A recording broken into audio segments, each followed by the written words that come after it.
dari sisi tata negara, DPR itu sama statusnya dengan Presiden. Pelaksanaan MotoGP, saya tidak tahu ini MotoGP ini apa ini. Kayak di Kementerian Olahraga ini, ada 856,6 juta. Sewa helikopter 322 juta. Ini siapa yang mau naik helikopter ini? Mau kemana ini? Ada juga di sini. Persiapan rumah sakit rujukan nuklir 1,12 miliar. Ini di mana ini rumah sakit nuklir mau dibuat ini? Dan persiapan loh, persiapan berarti kertas-kertas ini, diskusi, seminar, workshop, focus group discussion, ya enggak? Itu pelaksananya Zoom pula itu. Kalau Zoom kan kopi aja itu modalnya, ya enggak? Kopi sama pisang goreng. Nah, lalu masuk ke Ditjen Kesehatan Masyarakat, anggarannya cuma 436 miliar. Sementara pada anggaran sebelumnya 2,1 triliun. Percepatan perbaikan gizi masyarakat itu kan hampir sama dengan Ditjen Kesehatan Masyarakat ini. Nah, ini pohon dijelaskan ini kenapa kok bisa begini nih, kok jadi sedikit malah justru. Jangan-jangan ini sudah disetujui oleh Kementerian Keuangan, memang begini modelnya. Tapi dilaporkan kepada kita belum. Ya enggak? Kenapa angkanya bisa berubah seperti ini? Ini pertanyaan. Kenapa ini dipertanyakan? Karena uang rakyat. Ya kan, biar kita cek nih, karena untuk tahun 2020 masih banyak utang yang belum dibayar. Dan itu nggak usah dibilang sudah dibayar, belum dibayar. Kami sudah datang ke daerahnya, sudah datang kemarin ke Banten, nggak dibayar. Orang tuh ngomong belum dibayar. Jangan dibilang sudah dibayar, tidak dibayar. Ya nggak? Ini saya baru dapat WA nih dari Rumah Sakit Peringadi, Kota Medan. Belum dibayar. Jangan dibilang dibayar, saya kejar nanti, nggak dibayar.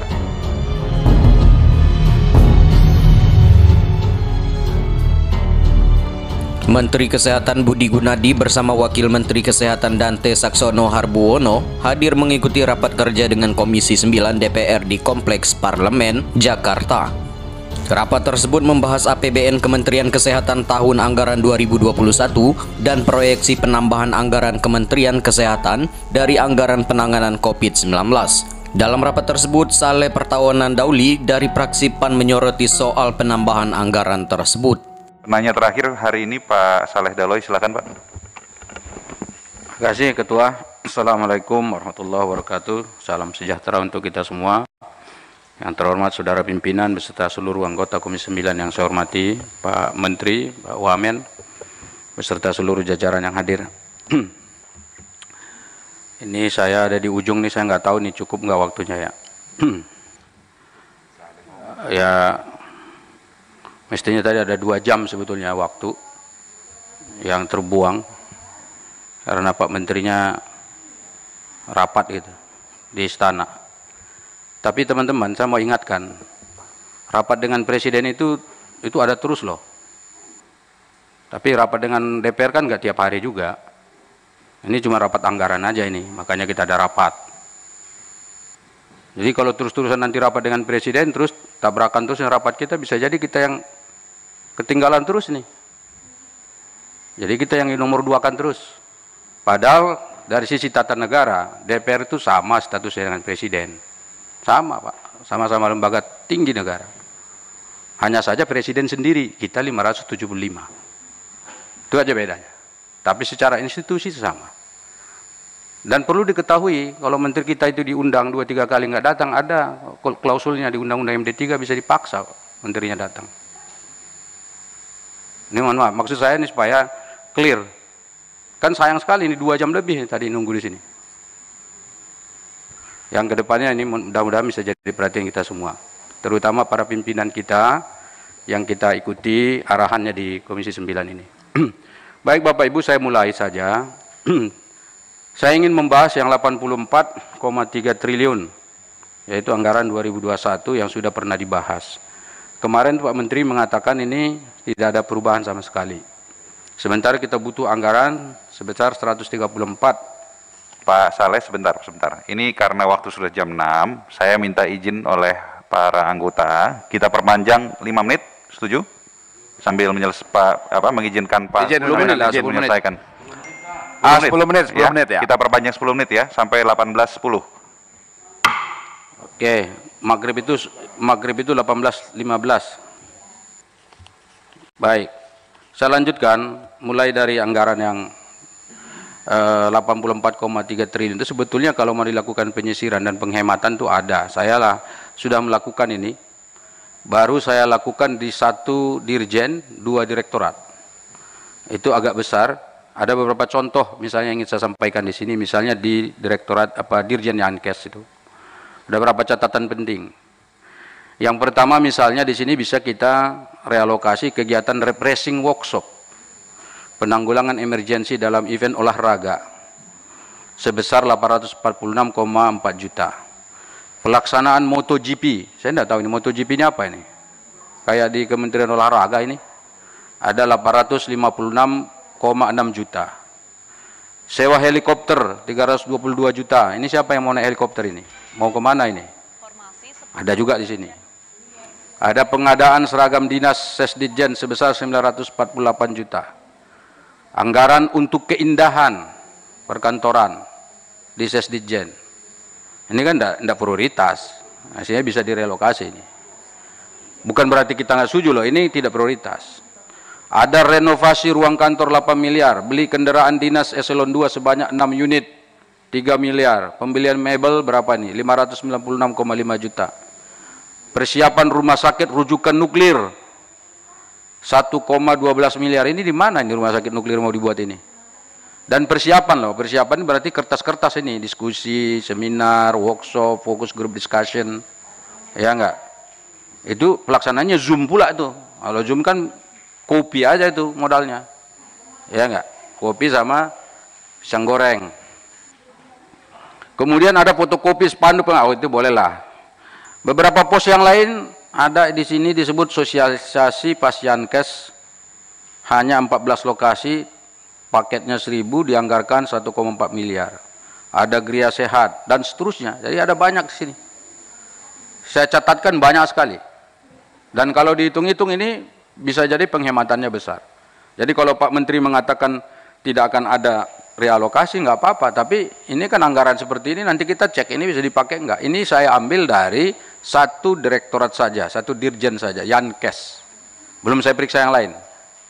Kalau diperiksa yang lain bisa besar ini. Ya enggak? Itu dari satuan 3 yang dikirimkan pada kita, yang kemarin itu. Itu 1. Kemudian saya masuk pada paparan yang baru. Paparan yang baru 84,3 triliun, saya mulai dari prioritas nasional. Prioritas nasional itu saya lihat, itu ada jaminan kesehatan nasional, ini berarti PBI. 48,7 triliun, nggak apa-apa. Kemudian ada peningkatan kesehatan ibu dan anak, itu 0,8 triliun, berarti 800 miliar. Kemudian ada percepatan perbaikan gizi masyarakat, 2,1 triliun. Nah, saya mau bertanya, ini stunting yang ada di sini, dijelaskan di sini, ini stunting yang mana? Karena nomenklatur yang masuk ke Komisi 9, stunting sekarang leading sektornya adalah BKKBN. Ini sekarang ada di sini, 2,1 triliun ini dengan perbaikan gizi. Lalu, saya buka ke sebelahnya, anggaran ini, halaman berikutnya, yaitu prioritas bidang. Prioritas bidang di sini mulai dari Sekjen, Inspektorat Jenderal, nah lalu masuk ke Ditjen Kesehatan Masyarakat, anggarannya cuma 436 miliar. Sementara pada anggaran sebelumnya 2,1 triliun. Percepatan perbaikan gizi masyarakat itu kan hampir sama dengan Ditjen Kesehatan Masyarakat ini. Nah ini pohon dijelaskan ini kenapa kok bisa begini nih, kok jadi sedikit malah justru. 436 miliar. Kemudian yang berikutnya, saya masuk kepada anggaran, anggaran tambahan ini. Pertanyaan pertama saya, ini anggaran kemarin itu kita diberitahu bahwa penambahan usulan anggaran itu adalah sebesar 132,4 triliun. Hari ini sudah ada catatan baru di sini yang sampai kepada kita resmi juga ini, yaitu 134,46 triliun. Kemarin 132,4, sekarang 134,46 triliun. Datanya ada kok, kemarin berkasnya juga kayak gini. Lembaran kayak gini kita terima. Tapi hari ini ada tambahan sebesar 2 triliun. Nah tadi saya sudah memulai pertanyaan ini kenapa kok bisa ada tambahan seperti ini? Saya sudah lacak nih penambahannya di mana. Kenapa kok bisa tiba-tiba ada penambahan ini? Lalu kenapa hanya 2? 134, kenapa nggak kita bikin 140, 145 saja? Kan lebih mantap tuh penambahannya. Lebih yakin kita pengelolaan COVID-19 di Indonesia lebih cepat selesainya kalau uangnya banyak. Kenapa ini angkanya 2? Jangan-jangan ini sudah disetujui oleh Kementerian Keuangan, memang begini modelnya. Tapi dilaporkan kepada kita belum. Ya enggak? Kenapa angkanya bisa berubah seperti ini? Ini yang mungkin pertama yang ingin saya tanyakan. Kemudian yang berikutnya yang ingin saya tanyakan berkenaan dengan anggaran ini, yaitu tentang sasaran tambahan anggaran COVID itu. Ini mohon maaf nih Pak Sekjen, dicatat pertanyaan saya, karena mungkin besok saya akan dengar juga ini, dijawab enggak pertanyaan saya. Yaitu tentang testing. Testing di sini angkanya 25 juta suspek dan kontak erat. Saya mau tanya, angka 25 juta dari mana ini datangnya? Gimana perhitungannya? Kalau yang lain kan ada, kok 25 juta? Jumlah penduduk rakyat Indonesia sekarang kan 173 juta. Kemudian populasi yang jadi target vaksinasi kan 181,5 juta. Tapi yang di testing 25 juta, apa ini? Setahun loh. Ini mau kemana ini? Kenapa bisa seperti ini? Gitu. Kemudian dalam sisi perawatan, kasus sedang dan beratnya hanya 20%, itu penetapannya dikatakan oleh pemerintah. Kasus ringannya 80%. Hitungannya dari mana? Kok tahu kita 20%, 80% ini? Ya enggak? Kalau misalnya belum tahu kita, kenapa ada ini angka-angka ini? Lalu saya masuk pada rincian yang sebelahnya lagi, halaman berikutnya. Diagnostik. Nah, ini pertanyaan saya, ini menarik nih, Kak Dewi Asmara yang berbahagia. Jangan main-main handphone dulu. Ini lagi ngurusin urusan negara loh. Coba dilihat dulu Kak. Diagnostik lihat ya. Testing alokasi pusat anggarannya 12,5 triliun. Tetapi transfer daerahnya nggak ada testing ini. Jadi adanya di pusat aja ini. Berarti di daerah nggak ada. Ini anggarannya nggak ada, ini transfer daerah. Kosong. Tracing di pusat nggak ada. Yang ada di daerah. Nah pertanyaannya ini kayaknya kelihatannya COVID-nya ngerti nih. Kapan dia nyerang pusat, kapan nyerang daerah. Udah tahu sendiri, ngatur sendiri nih COVID. Ya enggak? Dari anggaran ini loh saudara-saudara. Coba dicek nih. Bukan saya ngomong. Ini faktanya nih. 1,2 triliun nih transfer daerah. Besar ini. Jadi 12 triliun ditambahin ini. Jadi berarti di sini kelihatannya tracing di pusat enggak ada. Pertanyaan saya, mengapa testing di pusat di daerah enggak ada? Mengapa tracing di pusat memang enggak ada? Lalu mengapa anggarannya 12 triliun? Mengapa anggarannya 1,2 triliun yang testing tracing di daerah itu? Ini pertanyaan. Kenapa ini dipertanyakan? Karena uang rakyat. Kemudian yang berikutnya, yang soal distribusi, tadi saya sudah singgung di distribusi.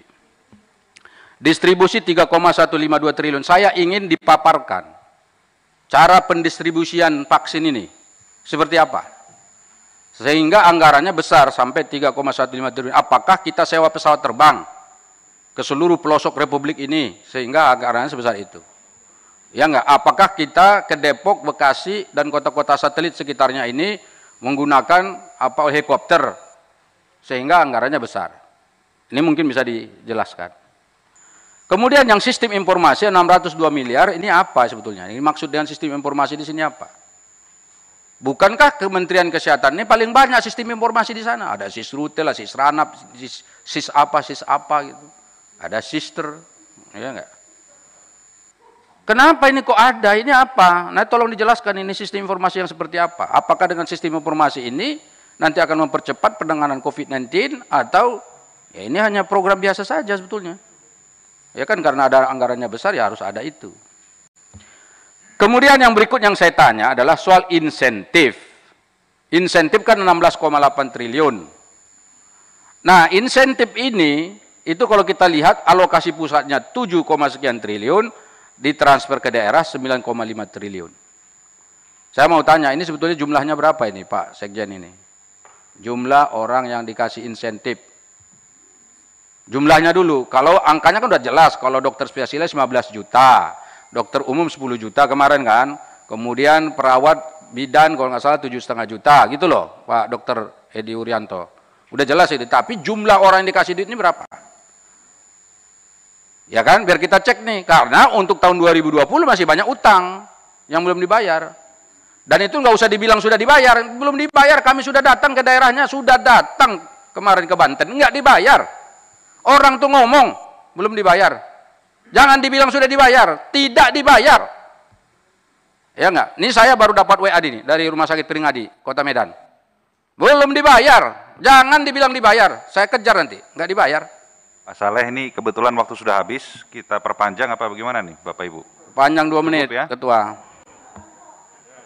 Saya Nggak perpanjang. apa-apa, kalau nggak diperpanjang di stop nggak apa-apa, tapi besok mulai rapat saya ya. duluan. Saya perpanjang 2 menit ya, jadi Pak Saleh masih ada 2 menit. Baik. Ini Pak Ketua kita lagi semangat, langsung diperpanjang rapat. Nah sekarang begini, sarana prasarana. Sarana prasarana itu alokasi pusatnya 1,2, di daerahnya transfer 5, sekian triliun. Nah ini bentuknya apa ini? Kalau yang pusat ini mau sarana prasarana seperti apa? Apakah penambahan ruang inap atau apa gitu, atau alat ya? Kemudian yang ditransfer ke daerah ini apakah bentuknya DAK atau apa? Karena DAK kan kemarin udah bahas, udah selesai. Sekarang ada lagi DAK atau apa ini modelnya? Ini tolong nanti dijelaskan pada kami supaya kami paham. Baik, Pak Ketua, berikutnya yang ingin saya tanyakan, ya karena udah mau habis waktunya ini, yang soal yang belum dibayar ini loh. Rumah sakit nih, klaim rumah sakit yang belum dibayar. Atau sebelum itu saya tanya dulu.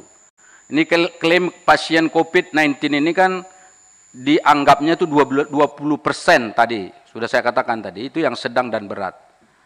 Nah, totalnya berarti menjadi 342.078. Ini 20% dari 1.710 berapa ini.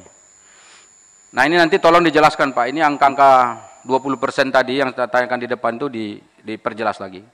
Nah, kemudian yang soal klaim rumah sakit, yang belum dibayar 3,7 triliun, ini bukan insentif, tapi klaim rumah sakit yang merawat orang COVID yang belum dibayar 3,7 triliun, dispute-nya 1,9 triliun, ya dispute terverifikasi, dispute yang belum diverifikasi 2,68 triliun. Nah ini nanti tolong Pak dijelaskan sama kami ini. Ini kira-kira gimana ini kok bisa ada yang belum dibayar, ada yang sudah verifikasi, ada yang belum verifikasi dan seterusnya ini karena kalau kemarin itu Pak Menteri mengatakan sebetulnya ini tinggal mau membayarkan saja. Tapi kalau dilihat di sini ternyata yang belum diverifikasi saja 2,68 triliun ini bisa panjang ceritanya ini. Ya kan? Bisa agak panjang. Jadi karena itu saya mohon dijelaskan soal itu. Kemudian yang terakhir ini Pak Ketua karena 2 menit tadi tambahannya. Ini soal jumlah orang yang terpapar COVID ini. Ini kan tadi dijelaskan angkanya gini, yang halaman berapa sini ya? Ini nih. Nah, ini cara menghitung nih. Rata-rata orang yang kena kasus COVID antara Juni sampai Oktober 2020, 2.557 kasus. Itu premis pertamanya. Premis keduanya, rata-rata kasus November sampai dengan Januari 6.814. Lalu 2.557 ditambah 6.814 dibagi 2 sama dengan 4.686 kasus. Itu kesimpulannya. Berarti jumlah pertambahan per hari diperkirakan 4.686 kasus per hari. Itu prediksinya atas dasar hitung-hitungan yang di atas tadi. Ini menurut saya terlalu menyepelekan masalah juga. Kenapa? Karena hari ini pertambahan dari kemarin itu jumlahnya hari ini loh ya. Hari ini 8.242 kasus pertambahannya. Sementara prediksi di sini disampaikan oleh pemerintah 4.686 kasus, jauh sekali, separuh. Kemarin 3-4 hari yang lalu itu sampai menembus 12.000 penambahan kasus per harinya. Hari ini saya udah barusan cek nih, 8.242 kasus. Lalu di sini cuma dibuat 4.668 kasus. Kenapa ini penting dihitung, saudara? Karena perhitungan yang seperti ini akan berpengaruh pada penyusunan anggaran-anggaran yang dihitung di dalamnya ini. Rentetannya itu panjang, karena ini nanti akan jadi patokan untuk menghitung yang lain-lainnya. Jadi karena itu saya mempertanyakan ini, angka-angka ini, ya kan kita diskusikan dulu nih, jangan-jangan perhitungan ini dari simulasi apa ini? Ya kalau cuma hitungan 1 tambah 1 sama dengan 2, 2 tambah 2 sama dengan 4, ya siapapun tahu. Tapi ini bolehlah kita diskusikan ahli mana yang menjelaskan ini perhitungan seperti ini. Saya tidak mau ada masyarakat kita yang butuh penanganan karena mereka terpapar COVID-19 lalu kita tidak siap. Dan ingat, penambahan orang yang terpapar COVID-19 ini menurut para ahli itu sifatnya eksponensial. Dia bertambahnya itu 1, 2, 4, 8, 16, 32, 64 dan seterusnya. Jadi karena itu hitung-hitungan ini bukan eksponensial, ini malah turun. Prediksinya turun. Jadi itu yang bisa saya sampaikan, teman-teman. Sebetulnya masih banyak, tapi karena waktunya tadi cuma penambahan 2 menit. Kita hargai. Sekian. Mohon maaf jika ada kata yang kurang berkenan. Saya akhiri. Nasrul minallah wa fathun qarib wa basyiril mu'minin. Assalamualaikum warahmatullahi wabarakatuh. Ya.